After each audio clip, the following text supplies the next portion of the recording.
രാത്രി 11 മണിയോടുകൂടിയാണ് തൃശൂർ ആറാട്ടുപുഴയിൽ പൂരത്തിനിടെ 2 ആനകൾ ഇടഞ്ഞത്. ആദ്യം ഇടിഞ്ഞ ആന ഈ സമീപത്തുണ്ടായിരുന്ന ആളുകളുടെ നേരെ വരികയും ആളുകൾ ഓടി മാറിയതിന് പിന്നാലെ ആ പൂരത്തിന് പങ്കെടുത്തിരുന്ന മറ്റ് ആനയുടെ നേരെ പാഞ്ഞെടുക്കുകയും ആനയെ കുത്തുകയുമായിരുന്നു. പിന്നീട് 2 ആനകൾ നേരം കൊമ്പ് കോർത്ത് നിൽക്കുകയും പിന്നീട് ആനകൾ ഈ പൂരസ്ഥലത്തുകൂടെ ഓടുകയുമായിരുന്നു. തറക്കൽ പൂരത്തിനിടെയായിരുന്നു ഒരു സംഭവം ഉണ്ടായത്. ഉപചാരം ചൊല്ലി പിരിയൽ ചടങ്ങ് നടക്കുന്നതിനിടെയാണ് ഈ ഒരാന പെട്ടെന്ന് പ്രകോപിതരാകുകയും മറ്റ് ഒരാനയെ കുത്തുകയും ചെയ്തത്.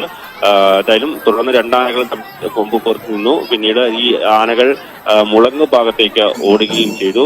ആ ആനകൾ ഓടിയ സമയത്ത് ആളുകൾ ചിതറി ഓടുകയും അതിനിടയിൽ വീണാണ് ഈ 3 പേർ പരിക്കേൽക്കുകയും ചെയ്തത്. എന്തായാലും ഈ ആനപ്പുറത്തുണ്ടായിരുന്ന പാപ്പാമാരടക്കം പിന്നീട് സുരക്ഷിതമായി അവരെ കയറിറക്കാൻ കഴിഞ്ഞിട്ടുണ്ട്. സ്ഥലത്തുണ്ടായിരുന്ന എലിഫന്റ് സ്ക്വാഡ് അംഗങ്ങൾ ചേർന്നാണ് 11-ഓടുകൂടി ആനകളെ തളച്ചത്.